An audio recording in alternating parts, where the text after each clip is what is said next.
I found a Doberman, tied to a tree.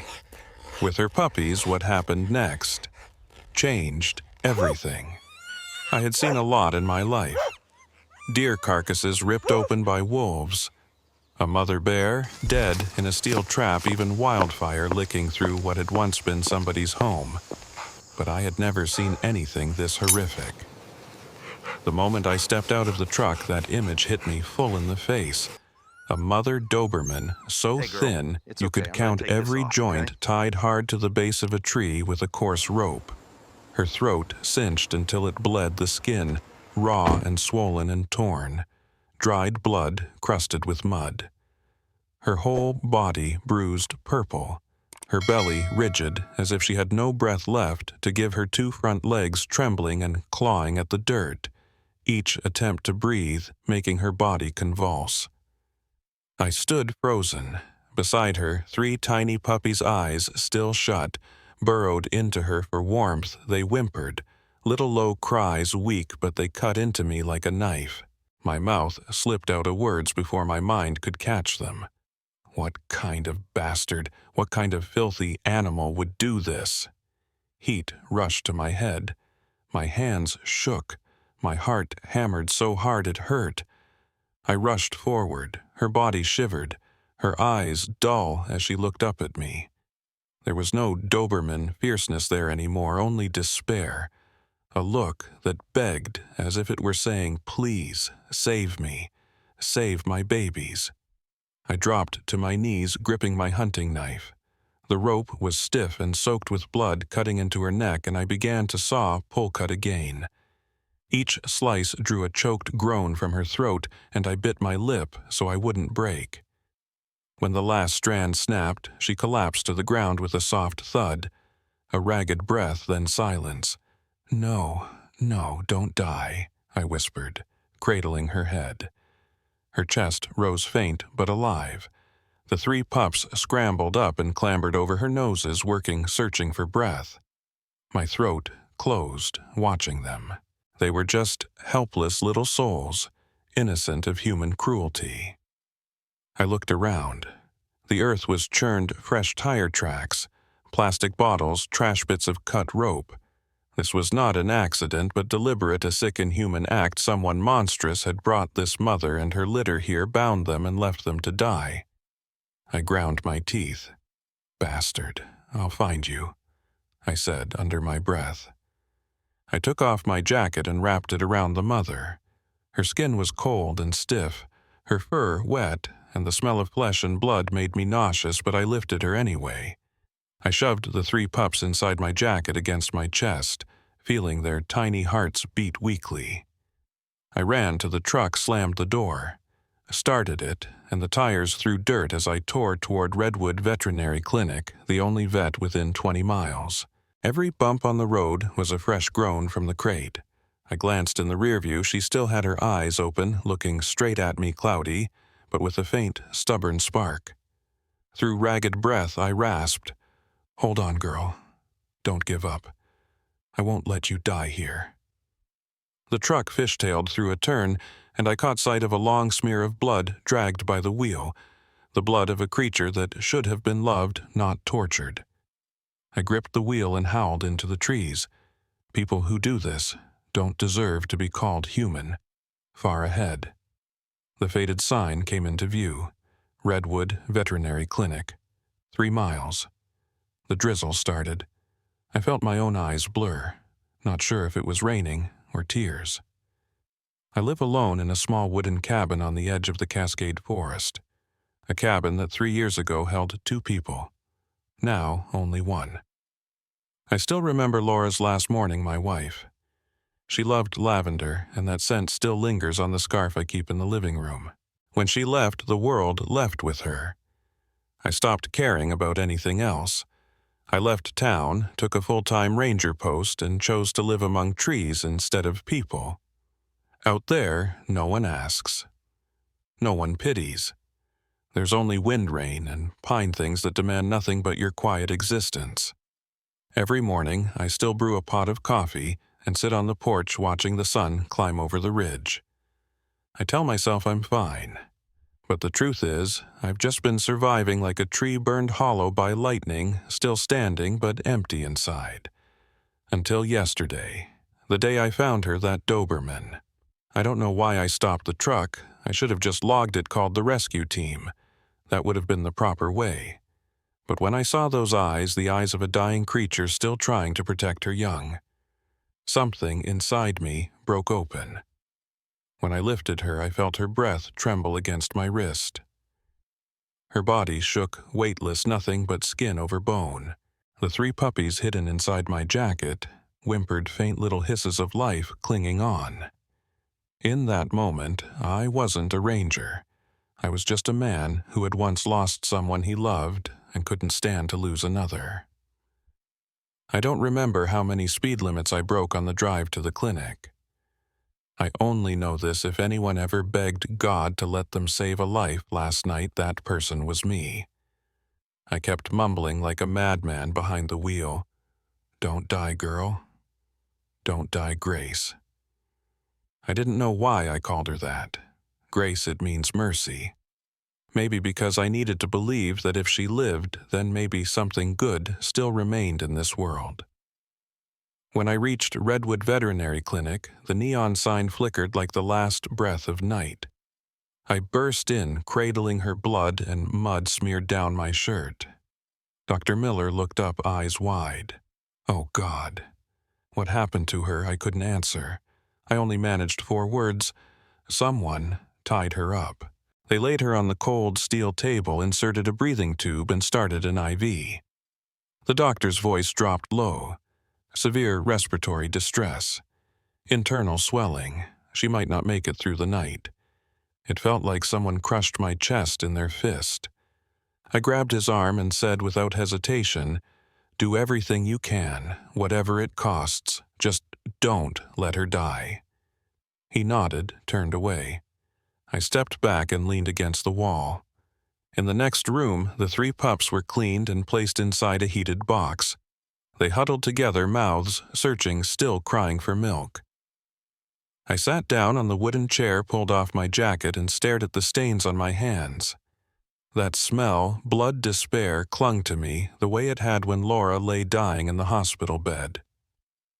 I remembered how her hands went cold, how I held them tight and still couldn't keep her. Now in this room I was holding another cold limb, praying for the same impossible mercy. The doctor told me to go home and rest. I couldn't. I stayed hour after hour watching the yellow light reflect on the glass. Every beep of the monitor made me flinch. Every pause made me stop breathing. At midnight, a nurse brought me coffee. I didn't drink it. The pups started crying louder. I fed each one with trembling hands, tears falling unchecked.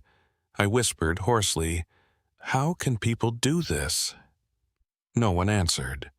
Only the wind outside the machine's pulse and that faint breath fighting inside the emergency room.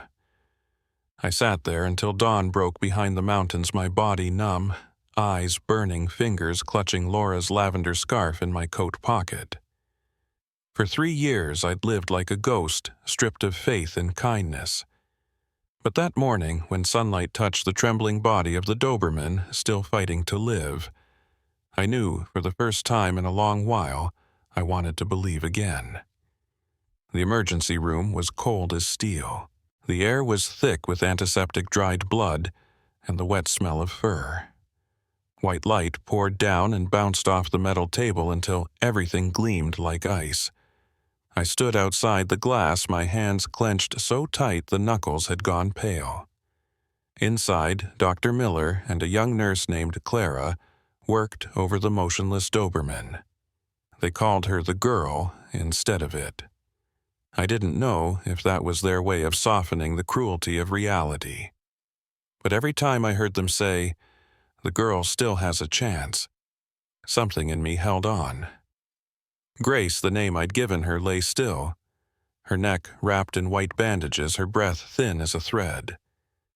The rope had carved purple grooves deep into her skin, and every long beep from the monitor felt like her heart stopping. I don't remember how long I stood there. Maybe 10 minutes, maybe a lifetime.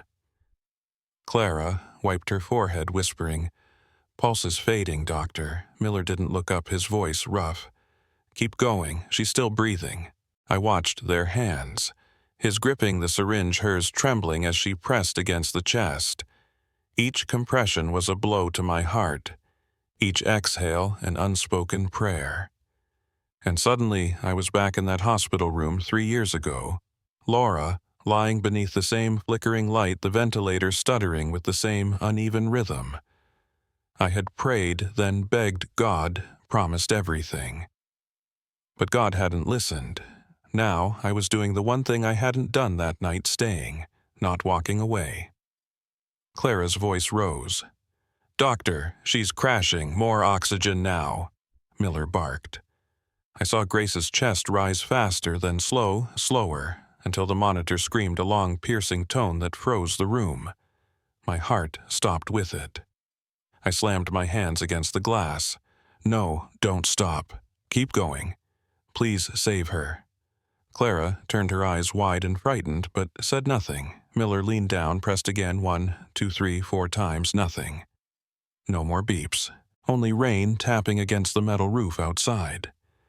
I slid onto the chair, covered my face. I didn't want to believe it. Couldn't believe that the creature I'd promised to save had slipped away because some human monster had tied her up and left her to die. My fists tightened, my teeth ground until I tasted blood.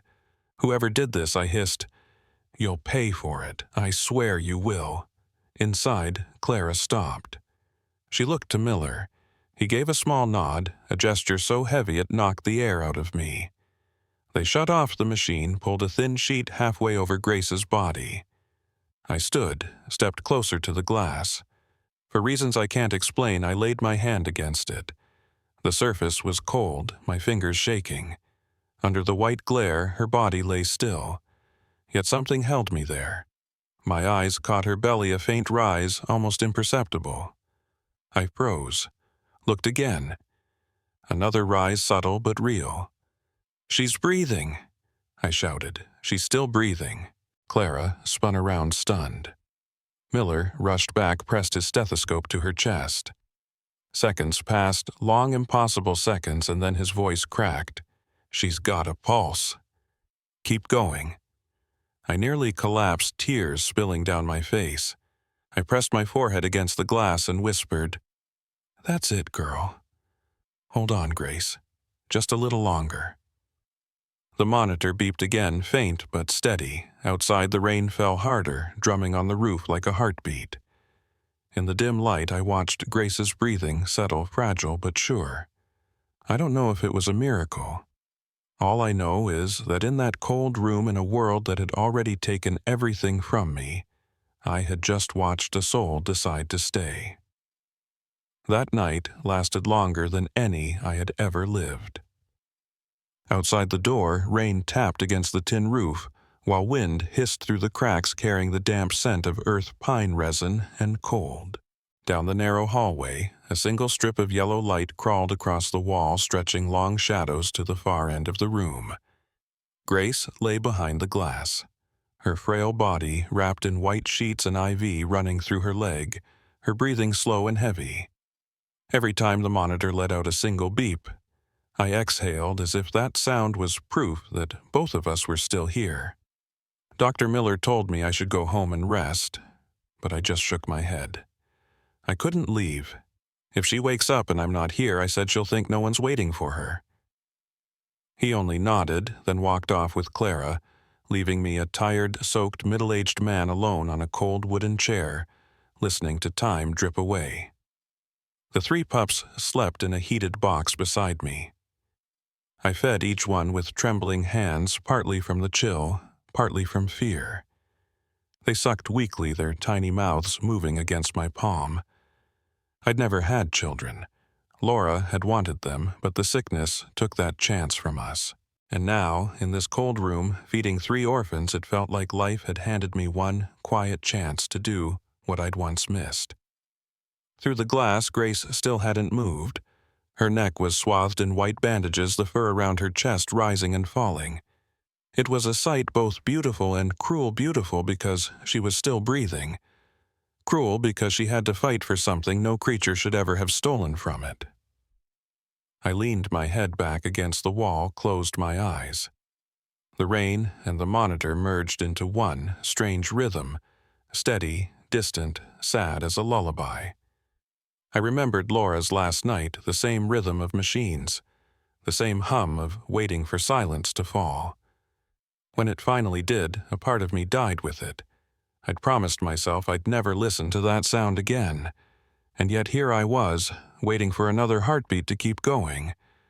I whispered, maybe to her, maybe to myself, "If you live, Grace, I promise I won't live like a dead man anymore." I must have said it 100 times, maybe more. Every pause in the beeping made me leap to my feet, face pressed to the glass.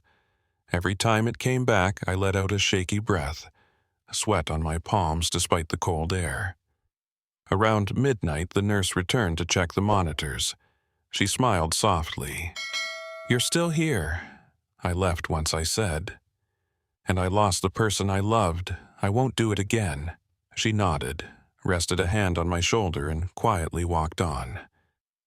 At 3 a.m., I looked up. Through the glass, Grace moved barely. One paw drew in, then stretched out again, slow and weak. I held my breath. The monitor kept its steady pulse. I didn't call for the doctor. I was afraid even a word might shatter the fragile miracle unfolding in front of me.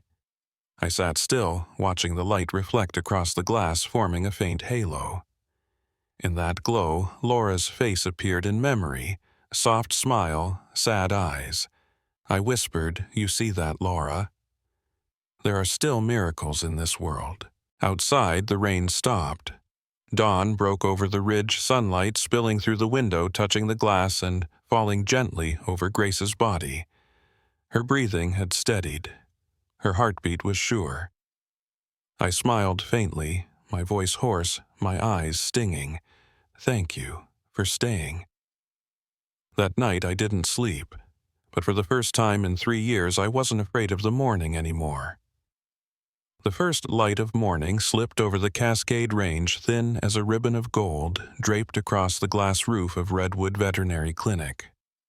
The room was no longer a place of fear, but of breath and light meeting halfway. I was still in the old wooden chair, body aching, eyes raw from a sleepless night. The coffee in my hands had gone cold, untouched. All my senses were fixed on one thing, the glass-walled room where Grace lay. Dr. Miller walked up, his voice quiet. "You still haven't gone home." I shook my head, my throat dry. "I left once I said, I won't do it again." He gave me a small smile, then stepped inside. I stood by the glass, heart hammering. Sunlight poured across Grace's frail body, glinting off the white bandages circling her neck.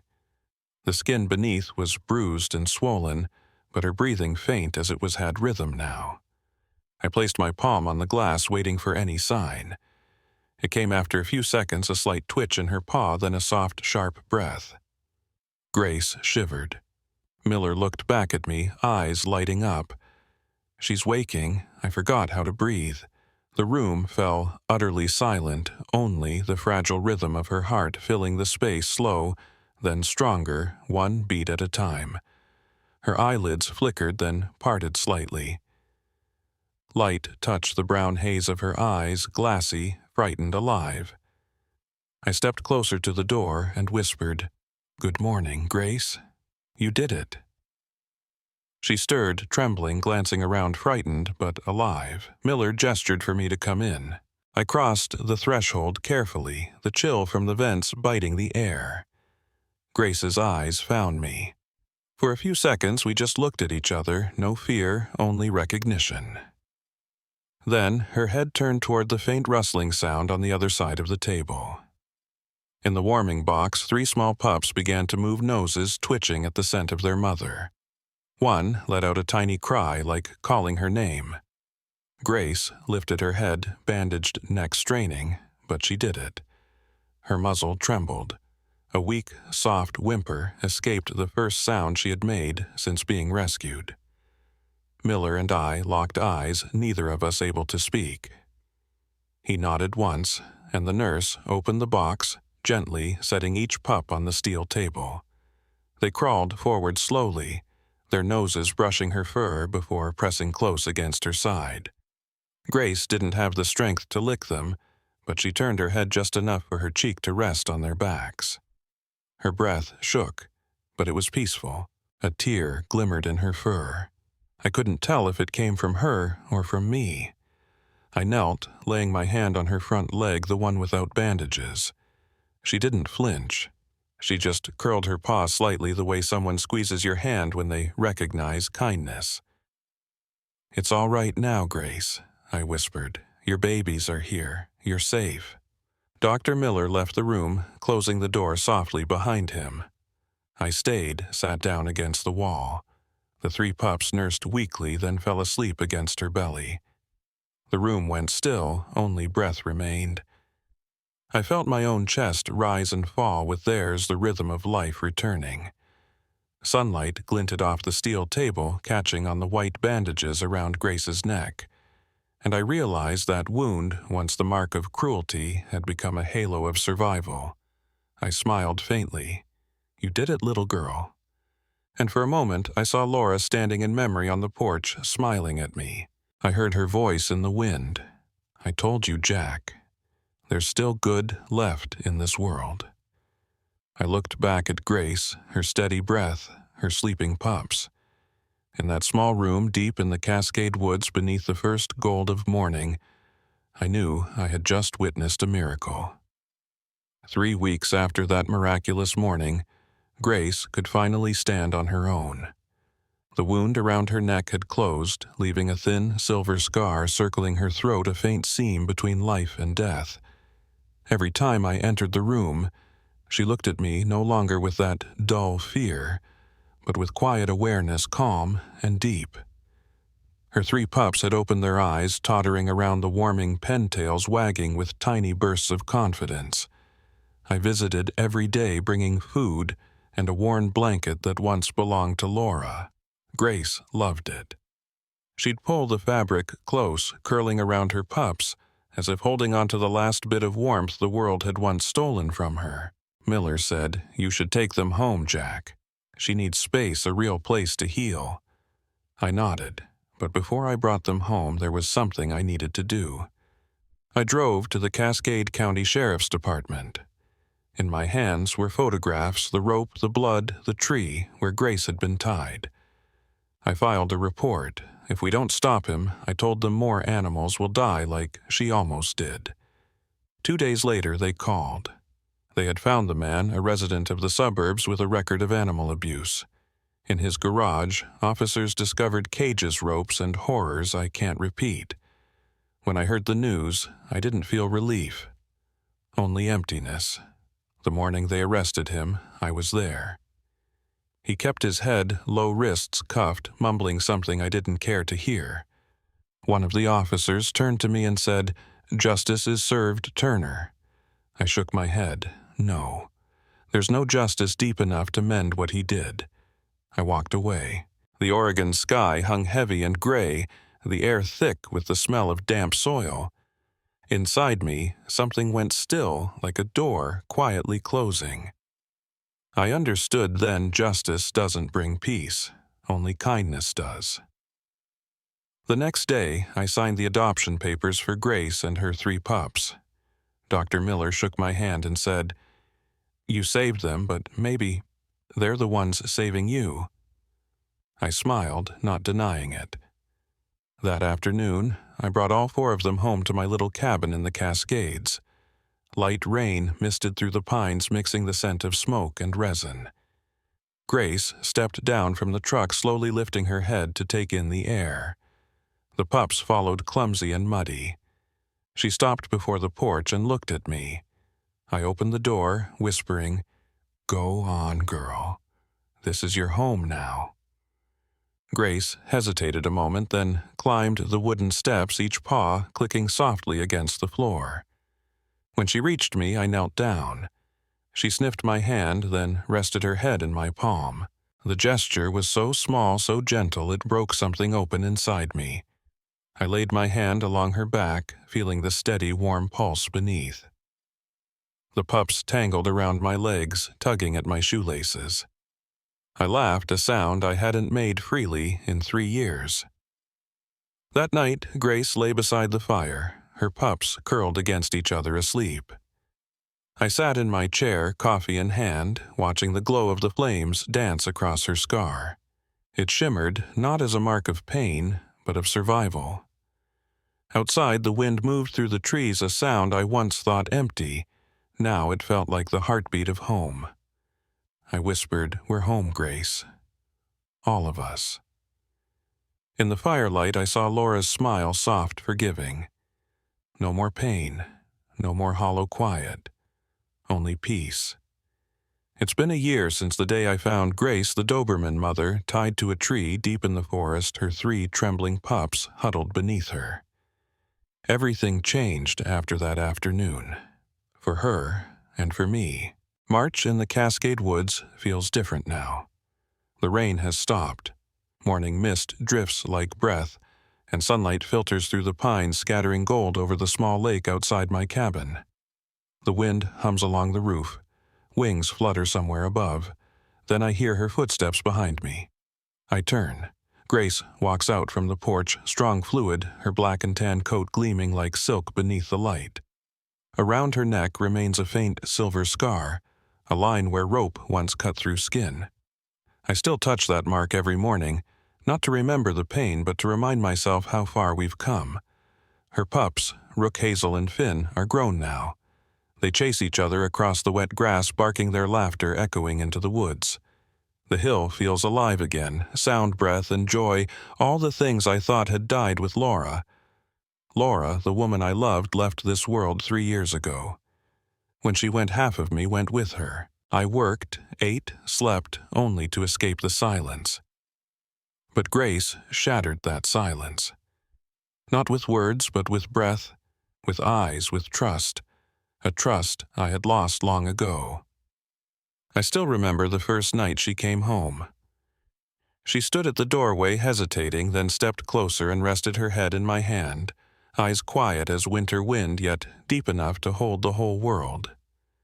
It was a small moment, but I knew then I wasn't alone anymore. I built a wooden kennel beside the fireplace where the light glowed warm and gold. I repaired the porch, added a little ramp so the pups could reach the yard. Every morning when sunlight poured through the trees, the 4 of them would run out onto the grass, their breath turning to soft clouds in the cold air.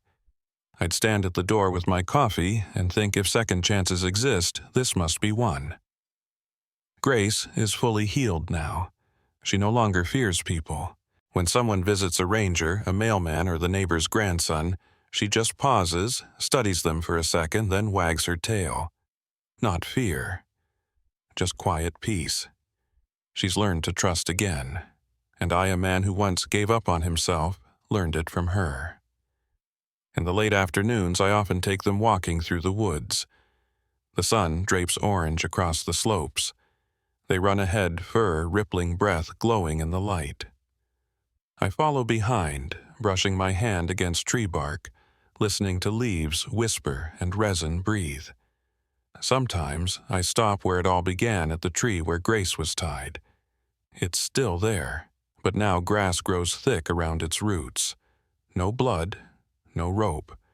I rest my palm against the trunk and whisper, everything can heal, if it's loved enough.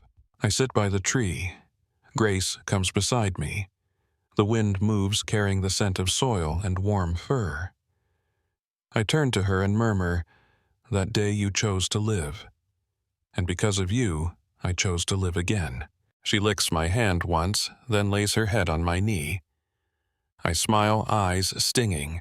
Above us, sunlight breaks through the pine needles, flickering like 1,000 candles. At night, the cabin glows with firelight. Grace lies by the hearth, her 3 pups asleep against her back. I sit with a cup of cold coffee, watching them, feeling as if my life is being stitched back together piece by piece. I'm not empty anymore. silence doesn't scare me now. Because silence at last means peace. I often think about what a miracle truly is. Some believe it comes from God or fate. But I think sometimes a miracle is simply when you stop on some lonely road, see a suffering soul, and say, "I'll help." I stopped that day, and the world changed at least for 4 lives, and for mine. Now, when people ask why I still believe in humanity, I just smile, point out to the yard where 4 tails wag like flags of joy and say, "Because I see kindness walking around me every day." On the wall beside Laura's photo hangs a new frame, a picture taken the day Grace was discharged. She's lying among her pups, sunlight touching her neck, the scar gleaming softly. Beneath it, a single line is carved, "Saved once, saving ever since." I don't know how many others are like me, those who lost faith only to find it again in the eyes of a fragile creature. But I know one thing for certain: kindness always finds its way back. Maybe not fast, maybe not bright, but it always finds home. If you still believe that kindness exists, share this story. Not for me, not for Grace, but for the small trembling souls out there still waiting for someone to stop and say, "I won't walk away." Every view, every share. It could be the first breath of another miracle. Because sometimes the lives we save, these are the very ones that save us. Kindness, faith, second chances. Jack Turner, Cascade Forest, Oregon.